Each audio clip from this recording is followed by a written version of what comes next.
Gracias. La otra.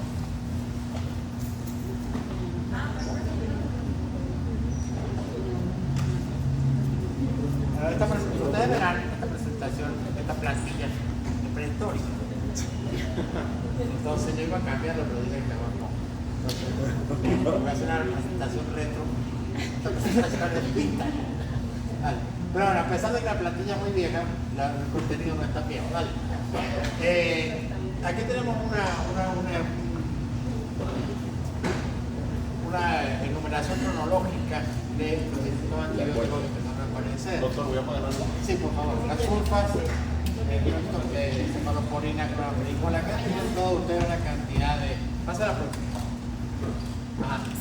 Amar. La verdad también. Ajá. Gracias. El videoguía, me parece. Se ve como borroso. Bueno, miren, Salvarsan, la primera droga para la sífilis. El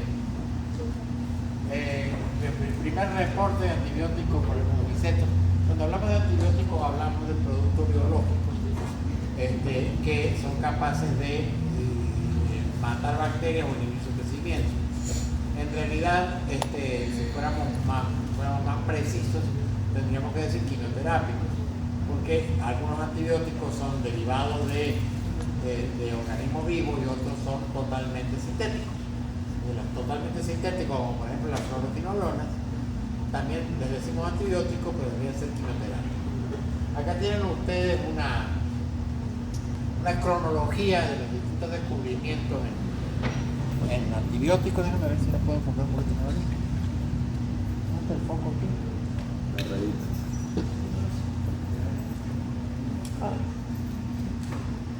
En la revista, ¿no? Ahí.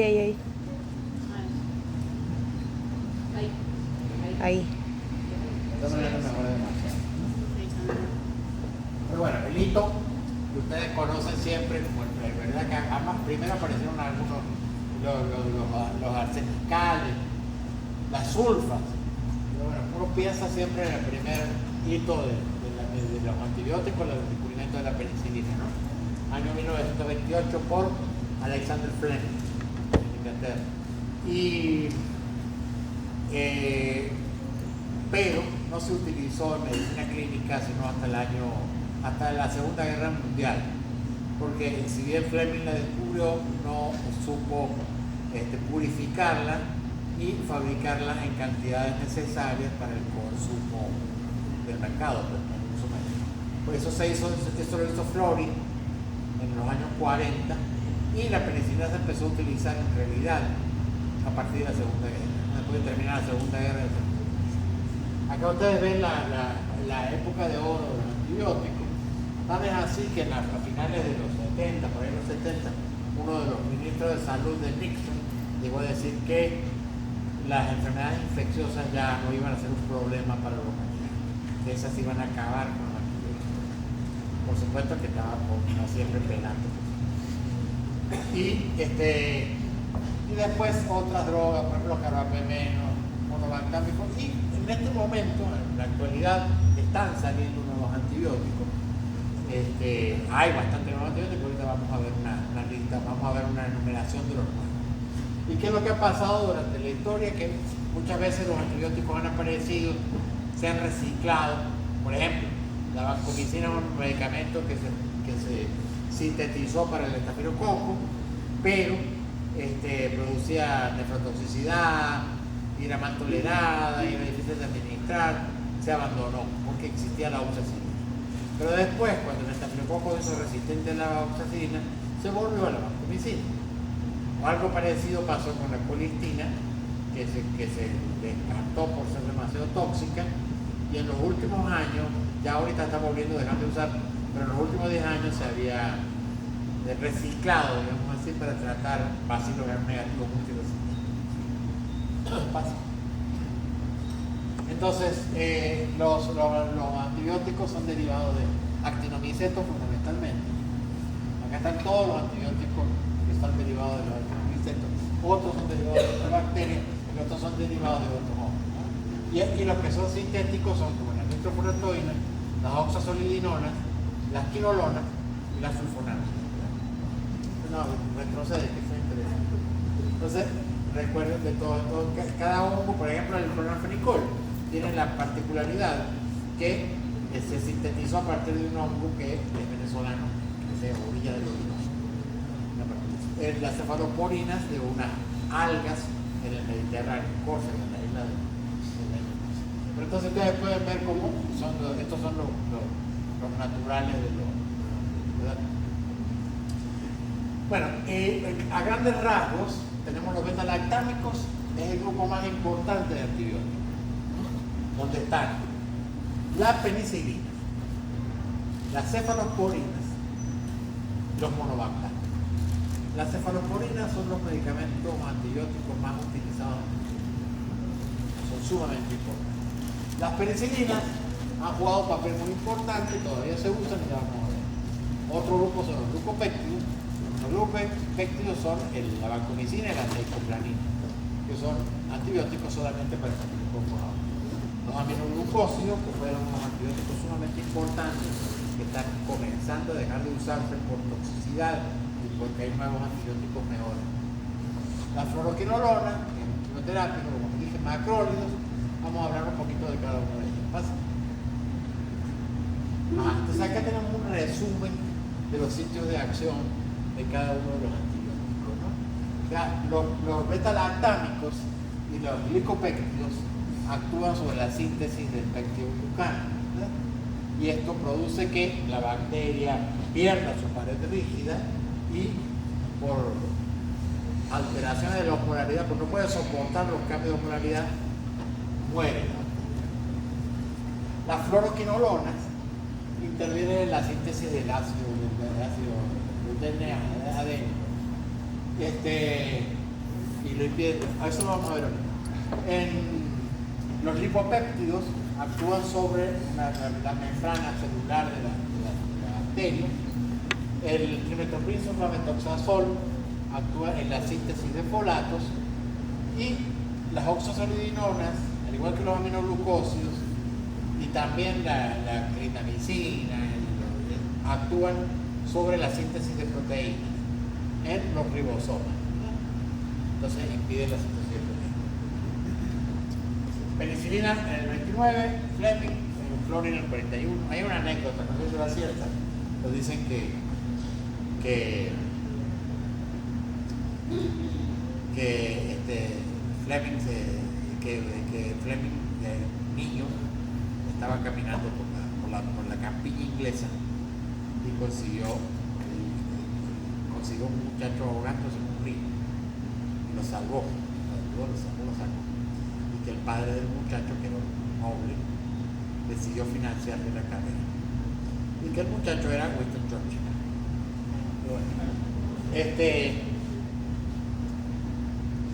Dice son antibióticos bactericidas que actúan sobre la pared bacteriana, tienen una buena distribución del organismo, son poco tóxicos, sumamente usados más a la siguiente. Entonces, hay muchísimas, pero uno no tiene que enrollarse, la verdad que son pocas. ¿Por qué? ¿Qué? Penicilina que vamos a usar nosotros, ¿cuáles son? La penicilina G es la penicilina que se utiliza por vía intravenosa, que van a utilizar, ya en realidad las indicaciones son muy pocas. Neurosífilis, algunas poquitas, pero siempre hay sustitutos. La penicilina G tiene una vida media muy corta, se da cada 4 horas y es una que podemos utilizar. La penicilina también tiene varias formas, se une con otras cosas para modificar los tiempos de liberación de la penicilina. Si ustedes ponen la penicilina procaínica, dura más horas. Entonces, si ustedes en lugar de ponerlo cada 4 horas, lo ponen cada 12 horas. Eso se usaba antes, ya no se utiliza. Y la que sí se utiliza es la penicilina benzatínica. Que la penicilina benzatínica produce una liberación prolongada durante 28 días de penicilina.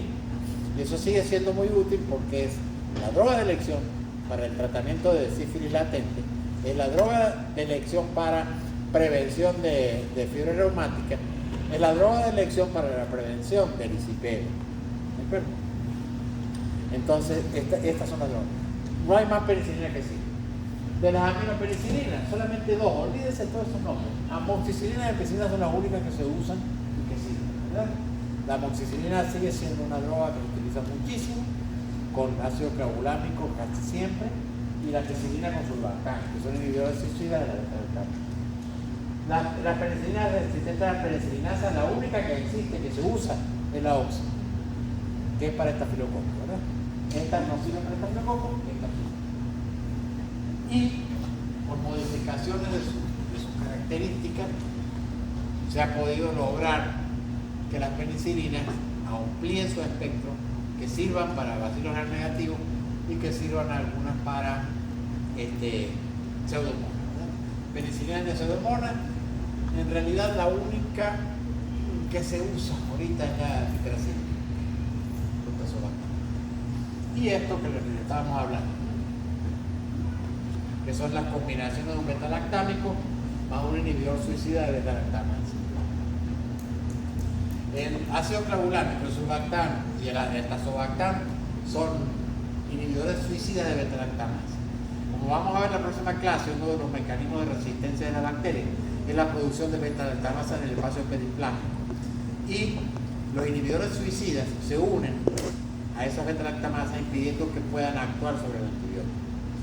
Y las beta-lactamasas los inhibidores suicidas de beta-lactamasa son importantísimos en la terapéutica antibiótica actual. Por ejemplo, las nuevas drogas son ceftazidime y Bactam, que es un inhibidor de beta-lactamasa, o meropenem barbobactam, que es otro inhibidor de beta-lactamasa. Pero los inhibidores de beta-lactamasa son sumamente importantes en la medicina actual, ¿vale? El mecanismo es inhibición de la pared bacteriana, bueno, y se produce por un sistema autolítico endógeno a través de una proteína de membrana llamada proteínas de unión a penicilina. No se les olvide esto, que es súper importante. Las penicilinas, todos los antibióticos, tienen una proteína de la pared, de la membrana celular, no de la pared, por la cual tienen afinidad. Y esto es importante porque muchas veces la resistencia depende de esto. Por ejemplo, el neumococo resistente a la penicilina no lo es por beta-lactamasa, lo es porque modifica su PVP y ya pierde la afinidad con la penicilina. Actúa en la fase 3 del ensamblaje de los péptidos glucanos. Esto para distinguirlos de los glucopéptidos que actúan en otra fase. Acá tienen ustedes un péptido glucano tridimensional. ¿Vale? Para que está más fácil. En la fase 3 actúan las penicilinas, ¿vale? Y en la fase 4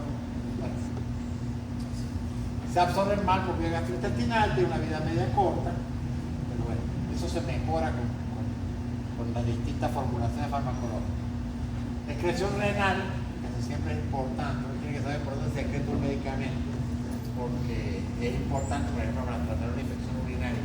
Las infecciones urinarias, por ejemplo, los aminoglucósidos, hoy por hoy, no tienen indicación como droga única de tratamiento en ninguna patología, excepto en la infección urinaria. ¿Por qué? Porque la concentración en la orina es muy alta. Entonces, por ejemplo, ustedes tienen una colangitis, tienen que buscar un medicamento que se excrete por bilis, preferiblemente, como el ceftriaxona. No son consideraciones farmacocinéticas que importan. Pasa. La resistencia a la penicilina por beta-lactamasa, por disminución de la permeabilidad de la pared bacteriana. Eso, no se preocupen por eso, que se lo vamos a ver en la próxima clase con más detalle.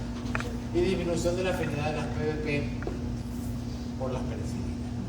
Pero siempre hay que recordar que necesita una PVP para poder actuar, ¿vale? El espectro antibacteriano, las penicilinas siguen siendo droga de elección para sífilis, para enterococo sensible a penicilina, para infecciones por estreptococo, para ¿qué más? Bueno, meningococo, también para Clostridium tetani, pero bueno, siempre hay alternativas. No tenemos que ser tan dogmáticos al respecto. Pero bueno, sigue siendo para el quinomyceto, muchísimo. Aleroide de la boca. Recuerden ustedes que una aminopenicilina es lo mejor que ustedes pueden mandar para un absceso periodontal. Amoxicilina o amoxicilina. La oxacilina sirve para estafilococo. En muchos países no se usa oxacilina, sino que se usa cefalosporina de primera generación. Y la carboxipenicilina y iridopenicilina para la pseudomonas. Cada vez estamos usando menos penicilina para pseudomonas, porque la resistencia de la pseudomonas a la carboxipenicilina está siendo cada vez más. Y la unión con un inhibidor de beta-lactamasa va a mejorar la sensibilidad o la eficacia frente a estafilococo aureus, meticilino sensible. Son poco tóxicas, pueden producir alergia, es importante. Recuerden ustedes, tienen que tratar de discriminar la alergia de la penicilina si es una alergia con edema de glotis, alergia inmediata, o si es una enfermedad tipo enfermedad del suero, donde aparecen lesiones cutáneas días posteriores al uso de penicilina. Si el paciente tiene una historia de una alergia inmediata con dificultad respiratoria, ustedes no usan penicilina por nada. Si el paciente ha tenido lesiones cutáneas, que es alérgico con la presión rocha, ustedes pueden probar porque ahí el problema no va a ser grave. Nefritis intersticial se puede producir con el tiempo, eso siempre lo pueden ver. Todos los antibióticos del mundo pueden producir problemas gastrointestinales. Bueno, ya vamos a ver eso. La cefalosporina se descubrieron en 1958 en el mar de Cerdeña. El mecanismo de acción es muy parecido a los penicilina. Son más estables frente a beta-lactamasa, no sirven contra anaerobios. Quizás haya una o dos excepciones de cefalosporina segunda generación, pero que no se usan.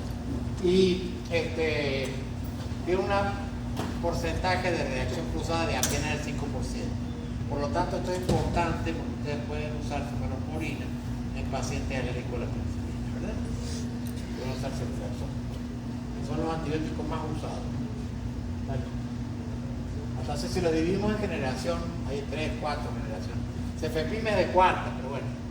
Lo importante es que sepamos esto.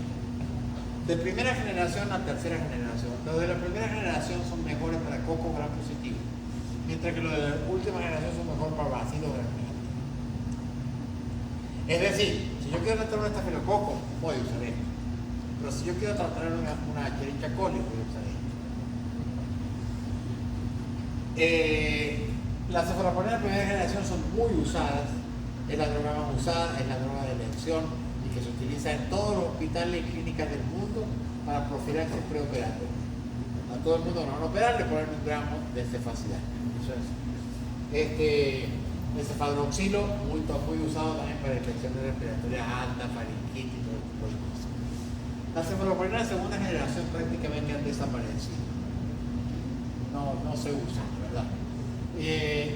La cefoxitina era la que tenía capacidad contra anaerobio, hoy ya no se usa. Y las cefalosporinas terceras se dividen a su vez en las cefalosporinas antipseudomonas y las no. Las únicas que son antipseudomónicas son ceftazidima y cefepime. Y cefoperazona también. Pero bueno, acá habría que quitar el ceftibuten, es una cefalosporina vía oral. Ahí también falta el cefixime. Los ceftibuten y cefixime son las únicas cefalosporinas de tercera generación por vía oral que ustedes pueden mandar en pacientes ambulatorios. De estas primeras que están aquí, la ceftriaxona es la que se usa todo el tiempo. Droga de elección en neumonía, en infecciones urinarias altas. Cefotaxima ya casi no se usa. Cefepime sí, pero es cuarta y es antipseudomónica. Y ceftazidime, en tercera generación, es antipseudomónica. Estas son las que ustedes podrían elegir si tienen una infección nosocomial o sospecha de pseudomonas. La cefoperazona prácticamente se dejó de usar igualmente. Entonces el concepto es que primera generación es coco gram positivo, última generación es bacilo gram negativo. Indicaciones muchísimas, recuerden ustedes, para neumococo, para hemófilos de influenza, para muchísimas cosas, ¿no? De hecho, la ceftriaxona es droga de elección en meningitis y neumonía, en meningitis acompañada de vancomicina. En neumonía, cuando ustedes quieren cubrir pseudomonas, ceftazidima o cefepime. En endocarditis por bacterias del tipo HASEC se utiliza el ceftriaxona. El ceftriaxona tiene muchísimas utilidades, ¿no? Se utiliza también para algunas bacterias, anaplasma, infecciones periparticular, etcétera. Los glicopéptidos son fundamentalmente dos, la vancomicina y la teicoplanina, similares, pero en Venezuela usamos fundamentalmente vancomicina. La teicoplanina es una droga que usan más los europeos y también lo usan mucho los pediatras, los neonatólogos.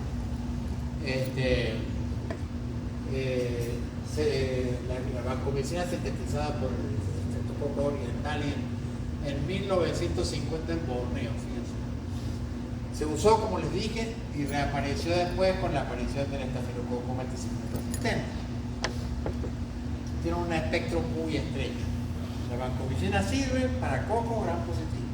La vancomicina es una droga fundamentalmente para Staphylococcus aureus, Staphylococcus epidermidis y enterococos. Bueno, no se absorbe por vía oral, ¿verdad?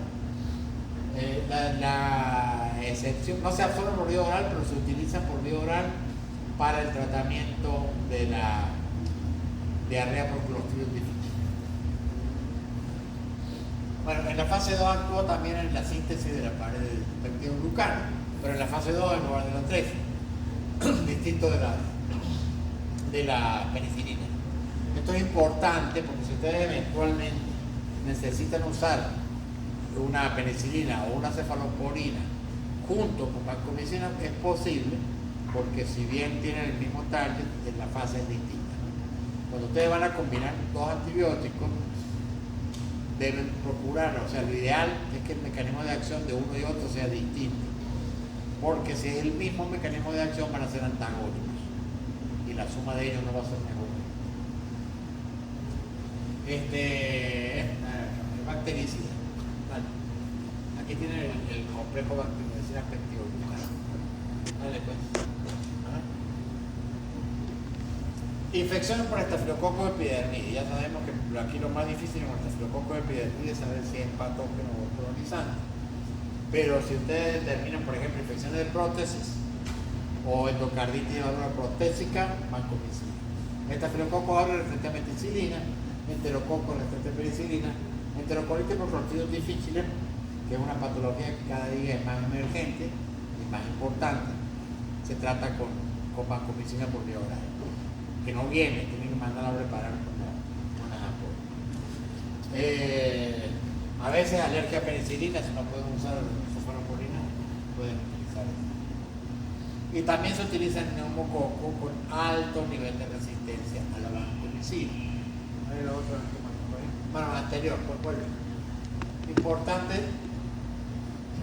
limitaciones de la vancomicina. La vancomicina tiene ciertas limitaciones. Una que es nefrotóxica, no tengo que tener mucho cuidado. La otra es que los niveles de sangre son erráticos, de modo que uno no puede predecir con seguridad cuál es la dosis que va a necesitar cada paciente.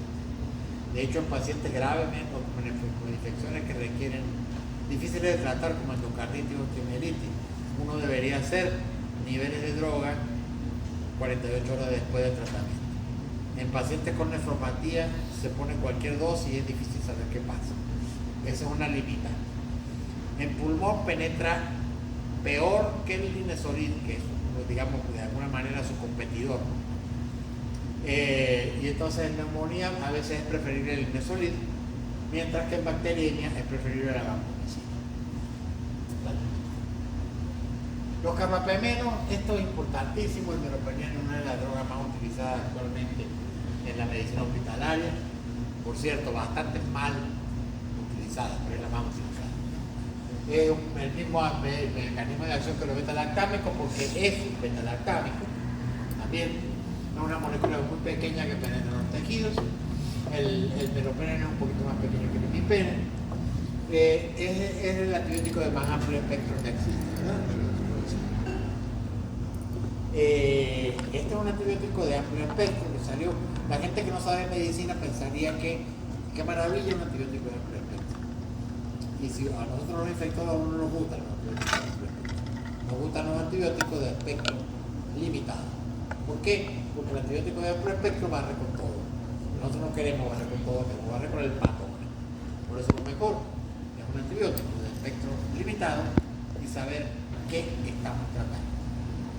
Pues bueno, los carbapenemas son muy utilizados porque bueno, por muchos problemas de resistencia que nosotros hemos visto.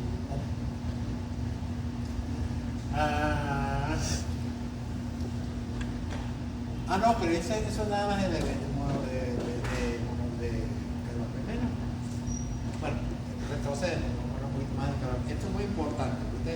En el ertapenem hay 3 carbapenemas en uso. Imipenem, ertapenem y meropenem. Había uno que se llamaba doripenem.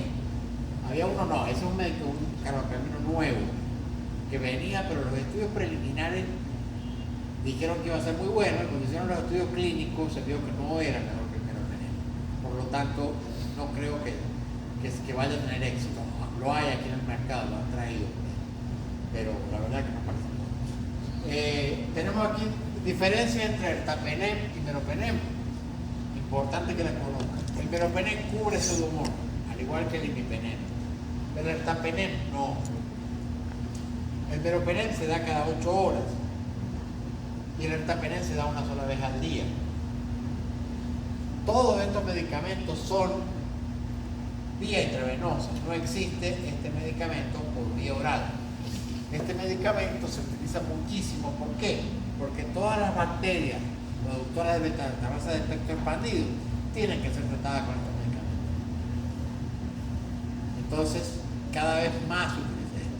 El ertapenem es la droga de elección para el tratamiento de infecciones urinarias por Escherichia coli blei, que son frecuentísimas.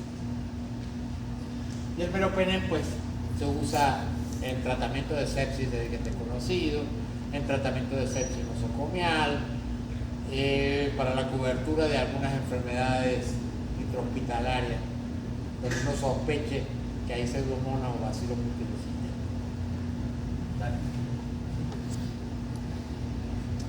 El Aztreonam, este es otra historia interesante. El Aztreonam es un medicamento que salió hace mucho, hace como 20 años, o más quizás, más. Un monobactámico parecido a los beta-lactámicos, con un anillo, un solo anillo, con una mecanismo de acción igual a los otros beta-lactámicos, que salió con el objetivo de sustituir a los aminoglucósidos, un espectro muy parecido al de los aminoglucósidos, solamente bacilos gram negativos. Pero no tuvo mucho éxito, no sé por qué. También sirve para pseudomonas, es muy parecido a la micacina en espectro. No tuvo mucho éxito. Sin embargo, en este momento ha tenido un resurgimiento. Este es el medicamento de elección para todas las bacterias productoras de carbapenemasas NDN, UDN. Cierto tipo de carbapenemasa hay que usar este medicamento. Entonces este es un medicamento que van a usar en infecciones sumamente graves, fundamentalmente por bacilos gram negativos productores de NDN. Ustedes no saben lo que es NDM, pues ya lo van a saber algún día. NDM significa New Delhi metalobeta-lactamasa. ¿Por qué fue descubierto en New Delhi? Las fluoroquinolonas son derivadas del ácido anhidríxico. Hay muchas, las únicas que se utilizan son la Cipro, la Levo y la Moxi. Son de los medicamentos más utilizados y quizás después de la citromicina, los medicamentos peor utilizados. Las fluoroquinolonas aparecen a partir del ácido anhidríxico, más o menos en los 90, con una campaña publicitaria fantástica. Tienen unas características de absorción muy buenas.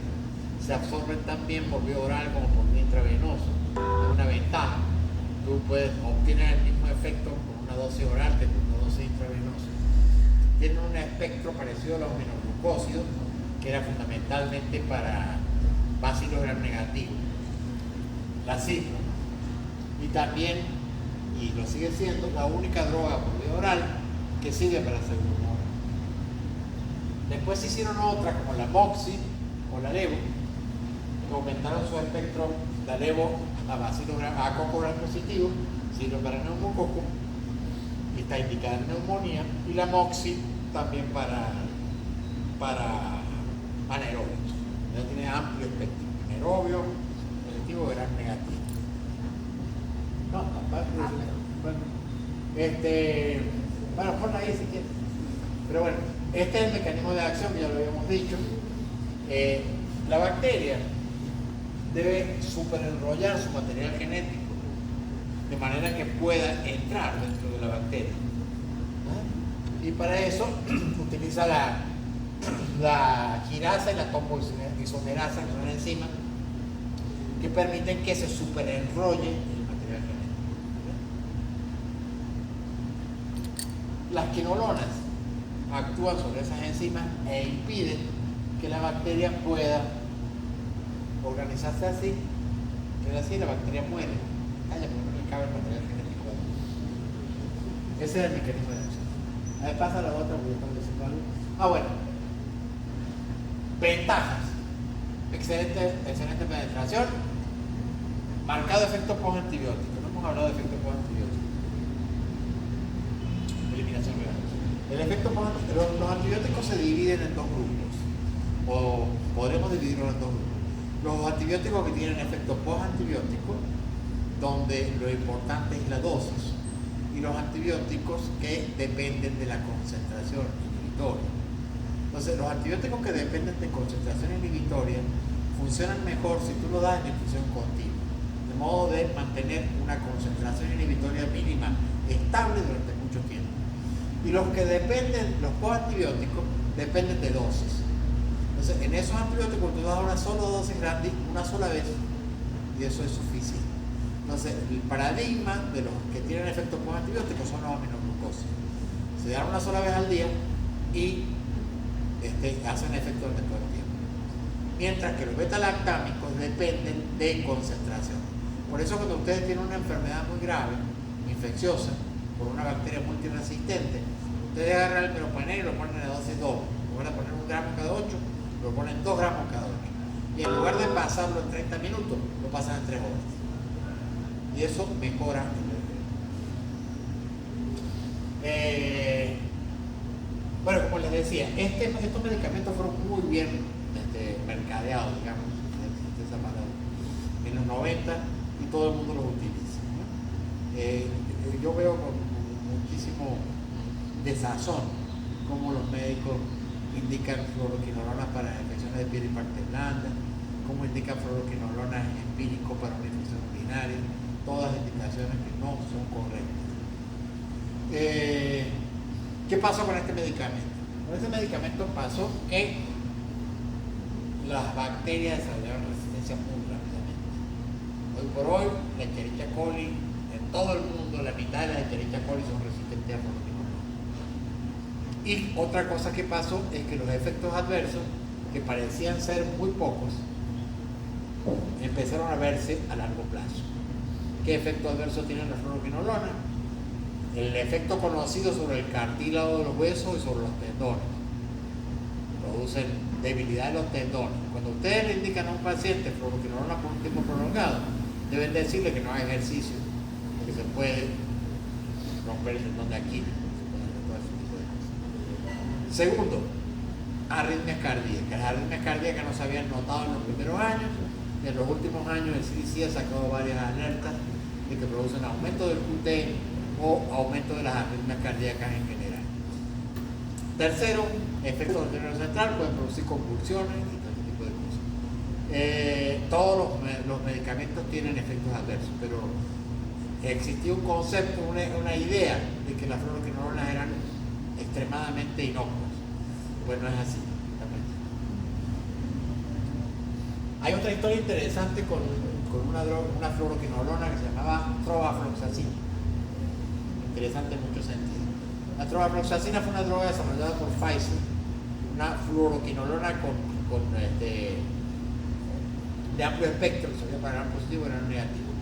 Se lanzó con bombo y platillo a principios de los 2000. 2099, 2001, por ahí se lanzó. Una inversión millonaria de ese laboratorio. Se empezó a usar y a los 6 meses hubo que retirarla del mercado porque los pacientes hacían una hepatitis fulminante. Terrible. Otras drogas, otras fluoroquinolonas tuvieron que retirarse por fotosensibilidad. Las quinolonas hoy por hoy, como indicación, las respiratorias, que son la levofloxacina y la moxifloxacina, están indicadas en neumonías de la comunidad. Son muy buenas, la verdad que son muy buenas porque se absorben bien, cubren bien neumococo, también cubren atípico. Al poner una fluoroquinolona, te ahorras la combinación de ceftriaxona más macrólido o ceftriaxona más doxiciclina. Con eso solo cubre tanto el neumococo como la clamidia o lo que pueda haber de atípico. Pero las otras indicaciones en piel y parte blanda y en infección urinaria no son correctas. Si ustedes tienen infección de piel y parte blanda, tienen que tratar estafilococo y estreptococo. Utilicen amoxicilina clavulámica o utilicen una cefalosporina de primera generación. No utilicen una quinolona. La quinolona no es elección ni para estreptococo ni para estafilococo. Bueno, aquí está lo que yo les decía.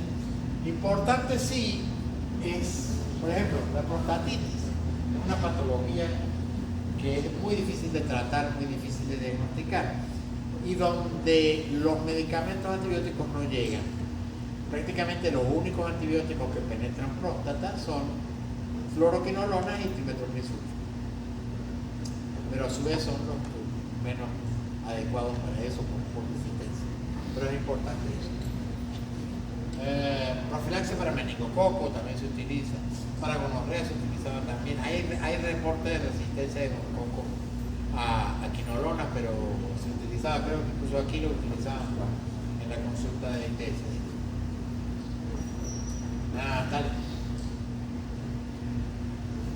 Bueno, el niño no se estaba utilizando, no lo están utilizando ahorita han empezado a usarlo, pero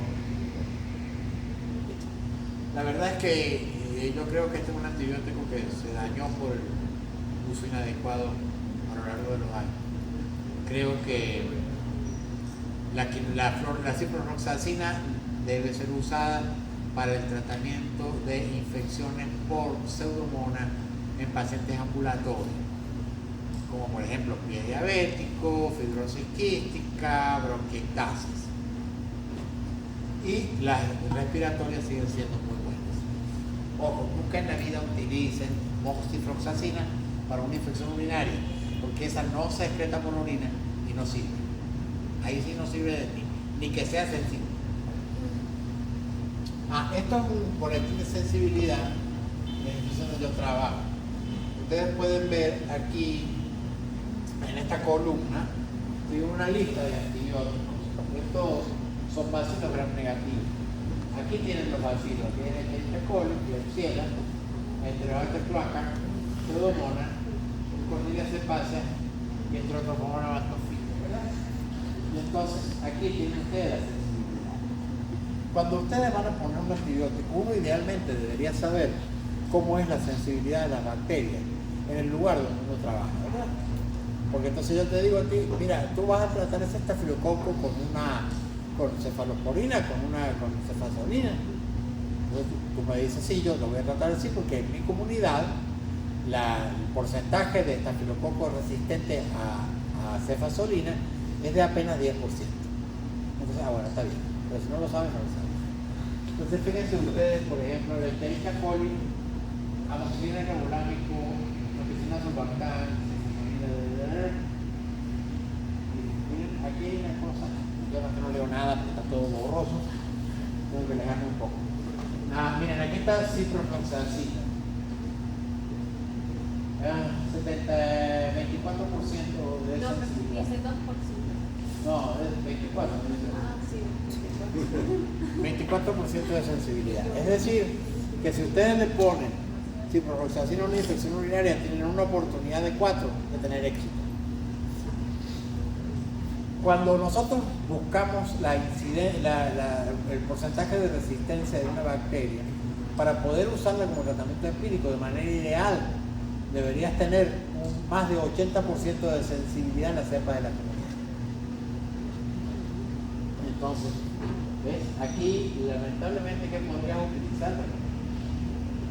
Bueno, miren qué interesante la ciprofloxacina, que tiene una sensibilidad muy mala para el corticoide, pero es relativamente buena para Pseudomonas. 61%. Por eso las bacterias son distintas. El Escherichia coli es muy resistente a ciprofloxacina, mientras que los otros negativos todavía consumen. Bueno, esto es una muestra de... Yo no puse ninguno de los otros. Me hubiera gustado poner una de bueno, Staphylococcus aureus, no sé, de todas maneras. En nuestro medio, más o menos la mitad de los Staphylococcus aureus son resistentes a cefaloporinas. Entonces, los aminoglucósidos, estreptomicina, carapicina, 50.000. Los aminoglucósidos son de los antibióticos más viejos que tenemos. Como virtud tienen que han conservado la sensibilidad a los antibióticos, a las bacterias durante muchísimos años a pesar de su uso. Como desventajas tienen muchísimas. No se absorben por vía oral, son hidrosolubles, por lo tanto pasan mal la barrera biológica, son nefrotóxicos, son ototóxicos y por lo tanto cada vez se usan menos. Prácticamente el único aminoglucósido que estamos usando es la amicacina, que lo vamos a usar fundamentalmente con sinergia con beta-lactámico para el tratamiento de ciertas infecciones virales, pero más nada. Curiosidades que tienen que saber, curiosas, que la amicacina también está contraindicada formalmente en miastenia gravis porque puede producir un síndrome miasténico. Y bueno, tiene ototoxicidad y nefrotoxicidad. Lo más prudente es evitar aminoglucosa. Hay drogas suficientemente mejores actualmente para evitar aminoglucosa. Si los van a poner, pónganlos por periodos cortos de tiempo, entre 5 y 7 días, nunca más de 7 días. Y si lo van a utilizar por más tiempo y tienen que utilizarlo, ustedes tienen que hacer un seguimiento de la función renal con creatinina y sedimento urinario y tienen que hacer audiometría frecuente. Dale. Paradigmático el sinergismo con los beta-lactámicos. Vale. Bueno, el espectro es muy estrecho, solamente gran negativo.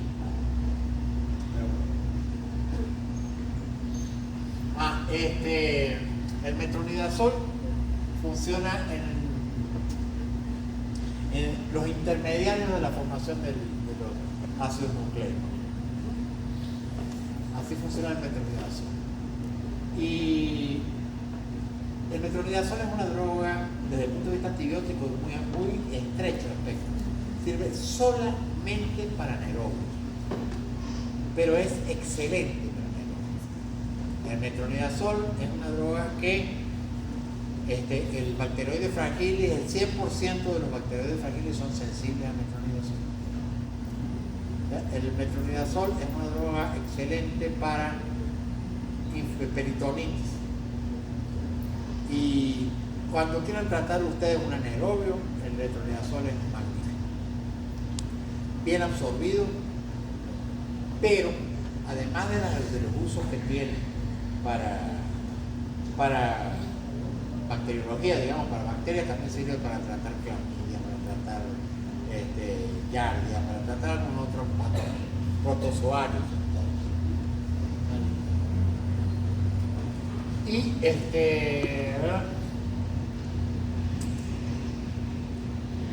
una demostración clara de sinergismo entre antibióticos es la combinación entre sulfas y el trimetopril, que viene en una sola cápsula, que son el trimetopril, sulfametoxazol, que actúa sobre los antecesores, los que van a formar el ácido tetrahidrofólico y las purinas que finalmente forman el ADN. Estos medicamentos actúan en dos sitios distintos, desde la síntesis del PABA para integrar las purinas, y son muy útiles. Este antibiótico sigue siendo muy útil. En el pasado se usaba para la Escherichia coli, eso ya no sirve porque la Escherichia coli está resistente, pero sigue siendo droga de elección para neumocitis girovesi, que es la neumonía de los pacientes con SIDA. Se puede utilizar en varias patologías y es un antibiótico que sigue siendo útil e interesante. Se puede utilizar también en infecciones urinarias cuando ustedes tienen un cultivo en la mano, si no. Se puede utilizar también tiene efectos, pero algunos eran positivos. Es un medicamento muy útil para tratar infecciones por Staphylococcus aureus, meticilina resistente en pacientes ambulatorios, con infecciones que no sean muy graves, infecciones de piel y parte blanda, el sulfadoxina. Antibióticos más o menos nuevos. El Linezolid, que es una oxazolidinona, es un antibiótico que sirve para gram positivos. El problema es que es bacteriostático, lo van a usar mucho ustedes, se llama el Linezolid, para estafilococos y enterococos, ¿verdad? Como ya les había dicho antes, diferencia con la banco, que este es un bacteriostático. En neumonía, preferible Linezolid sobre vancomicina, pero en bacteremia, preferible vancomicina sobre Linezolid. El problema del Linezolid tiene efectos adversos severos a nivel de médula ósea y neuropatía periférica. Por lo tanto, no es recomendable usarlo por mucho tiempo. Es decir, no usarlo en osteomielitis, por ejemplo, que van a necesitar 6 semanas de tratamiento. La tigecyclina es un medicamento que es parecido a las tetraciclinas. Nuevo no, o sea, posterior a las tetraciclinas, son muy viejas, que tiene un espectro, pero es un antibiótico bastante malo, que en realidad su única indicación actualmente es para bacterias multiresistentes que solamente son sensibles a tigecyclina. La daptomicina había salido del mercado venezolano y regresó ahorita hace poco. Es un medicamento fantástico para Staphylococcus aureus. Es bactericida, tiene capacidad de penetración sobre el biofilm para cuando están tratando endocardite bacteriana o infecciones de prótesis, y sirve para Staphylococcus aureus meticilina resistente y para enterococos resistente. Muy buena droga. La limitante es que es inactivada por el surfactante pulmonar, y si el paciente tiene neumonía no puede utilizar eso. Los nuevos carbapenemas, ya dijimos que no sirven para nada. Estreptogamina tampoco mucho. Polimixina, medicamentos viejos. Pasa a la siguiente que está recomendada. Esta es la Dapto. Un efecto postantibiótico prolongado también. Esta droga es muy buena para el tratamiento de endocarditis, de osteomielitis pasa. Bueno, eso no importa, pasa. La tigecyclina, derivada de la aminociclina, como les dije anteriormente. Pero esta no es un buen antibiótico. Úsenlo solamente para pacientes que no tengan otra opción. ¿Vale? Amplio espectro, pero bueno, retrocedo un momentico. Aquí hay las micobacterias atípicas que ustedes vieron en la otra clase anterior, las abscesus, son bacterias emergentes. Cada vez hay más infecciones por micobacterias atípicas, y en ese tipo de bacterias siempre se pone una combinación de 3 drogas, y muchas de ellas, una Linezolid, otra es un macrólido, que puede ser acitromicina, peritromicina, otra puede ser una quinolona, otra puede ser tigecyclina. Dale. Sirve para todo, pero para nada. Dale. El Linezolid es una maravilla, pero recuerden que produce neuropatía periférica y produce depresión medular. Por lo tanto, un paciente que recibe Linezolid tiene que estar pendiente sobre todo de las plaquetas y bueno, no usarlo por mucho tiempo, pero da neuropatía.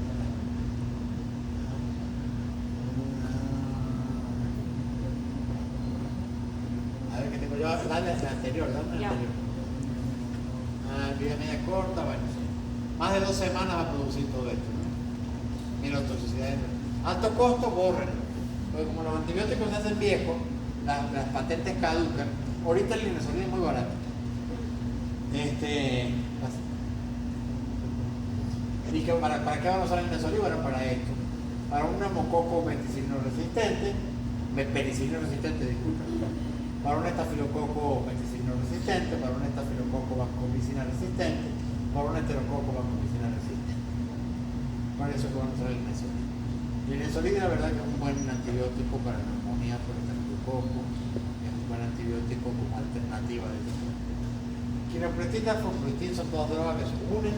Esto es una especie de quinopretin-sulfa, pero la verdad que no es un buen antibiótico, ni se usa en clínica, ni nunca llegó al mercado. Así que pasa. Esa sería una alternativa, pero en realidad nunca va a ser lo que es la daptomicina o lo que es el linesolida. Así que pasa. Ajá, la colistina, ¿no?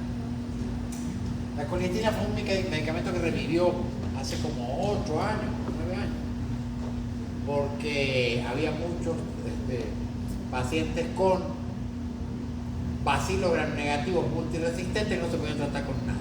Entonces se resucitó la colistina para utilizarla. ¿Pero qué pasa con la colistina? Que la colistina es un medicamento pésimo, es un medicamento que tiene efectos neurológicos, neuropáticos y nefrotóxicos muy importantes y que tiene una muy mala absorción y que tiene una muy mala penetración al tejido. O sea, lo único bueno que tiene es que tiene un perfil de resistencia muy bueno o de sensibilidad. Se estaba usando en muchas cosas, pero ahorita con la aparición de los nuevos antibióticos como el ceftazidime avibactam o el meropenem-valobactam o el cefiderocol, este medicamento se va a dejar de usar. De hecho, no sé si ustedes no lo saben. Hay 2 organismos en el mundo internacionales, uno norteamericano y uno europeo, que dictan pautas sobre resistencia bacteriana, sobre cómo se deben hacer los cultivos, sobre cómo se deben interpretar los cultivos, ¿no? Y estos organismos ya no están poniendo sensibilidad a colistina, porque el objetivo de la comunidad médica es que la colistina se deje de usar, que se utilicen más bien los nuevos medicamentos. Esto actúa sobre la membrana biológica, por eso no se hace, pero no lo vamos a usar más. Dale. Funciona sobre los lípidos de la membrana biológica de las células y produce la muerte de la bacteria. ¿Vale?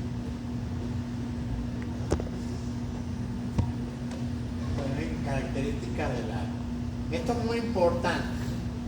Esto es importantísimo saber. Yo veo muchos colegas, incluso infectólogos, que ven pacientes con una bacteria multiresistente y le van a poner colistina. Si es una Serratia, un Proteus o una Morganella, no sirve. Estos se llaman, hay unas cosas que se llaman, que le interesa la infectología, resistencias intrínsecas.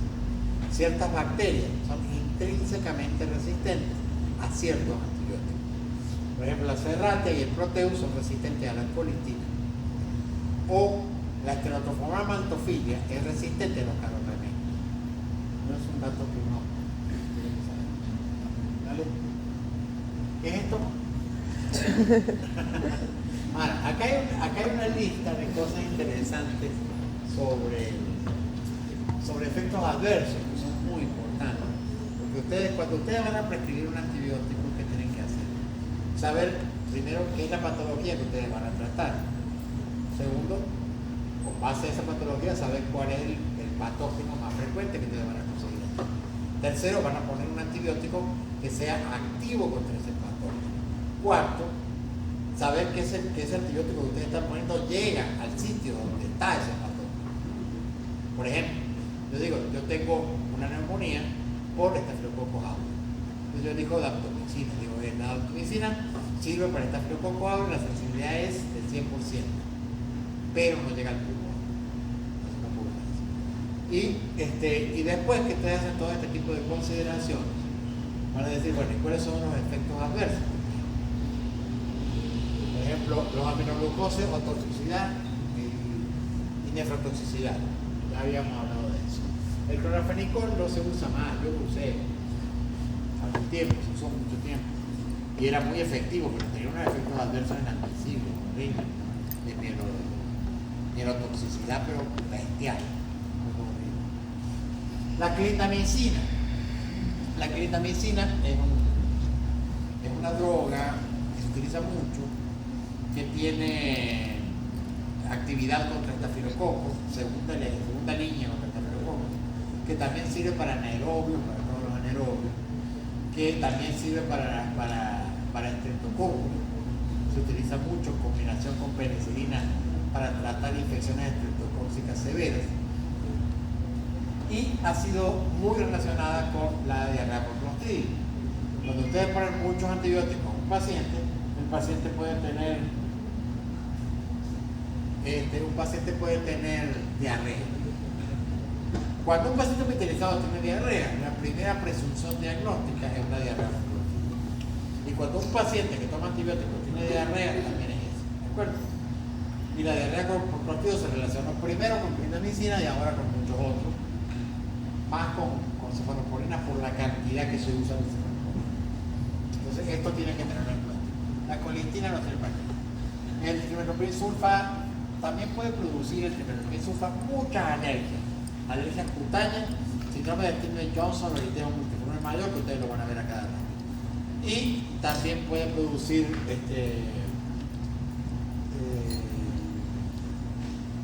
mielosupresión, porque ataca el ácido fólico, entonces puede disminuir, puede producir anemia por deficiencia de ácido fólico. Y un efecto raro que también se comenta, que a veces puede producir el sulfa es hipoglicemia, porque su estructura química es muy parecida a lo de hipoglicemia anteoral. Bueno, la daptomicina puede producir miositis, neumonía eosinofílica. Los glucopéptidos producen síndrome del hombre rojo. Eso es muy importante que lo conozcan, porque la vancomicina produce síndrome del hombre rojo. ¿Qué es síndrome del hombre rojo? Que el tipo le pone la vancomicina y se pone rojo de aquí para arriba, o del cuello rojo, se pone todo rojo. Y todo el mundo pensaría que es alergia, pero es una reacción típica de la vancomicina cuando se administra rápido. Entonces el mismo paciente que pasa la vancomicina en 2 horas no tiene síndrome del hombre rojo.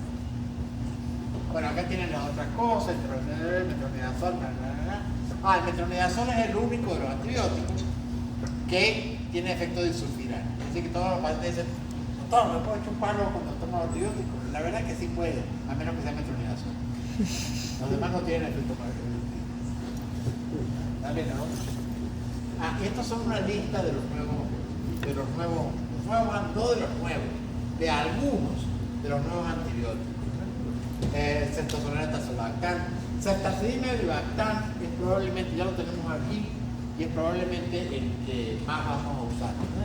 en bacterias multiresistentes. Meropenem-bactam, imipenem-bactam. Miren qué importante que son los inhibidores suicidas de beta-lactamasa. Astronamo y bactam.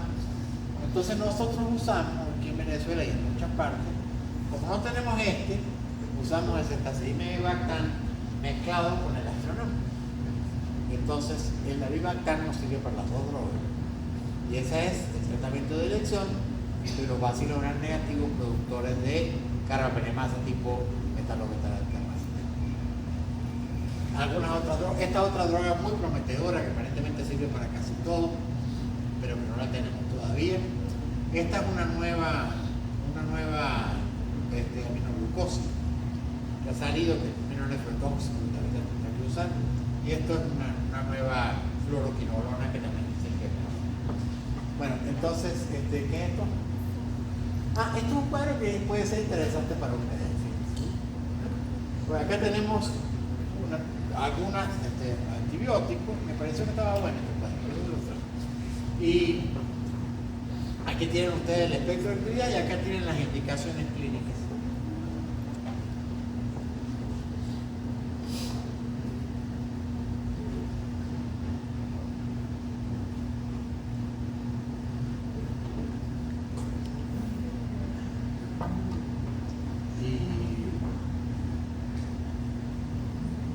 Resumen más o menos del proceso.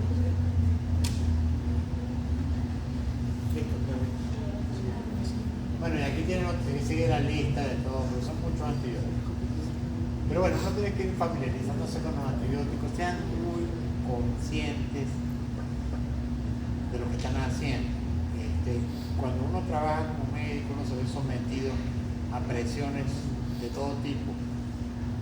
En el caso de antibióticos, cuando ustedes trabajan con niños, se ven sometidos a la presión de la madre, cuando ustedes le pongan antibióticos a un niño que tiene gripe o que tiene una virosis, eso no sirve, no le sirve a nadie. No le sirve al paciente, no le sirve a la sociedad, no le sirve a la comunidad, no le sirve a usted, no le sirve a nadie.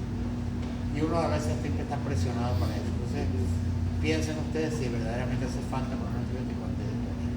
Y cuando lo vayan a poner, traten de hacer la mejor escogencia. Bueno, eso es todo. Nos vemos.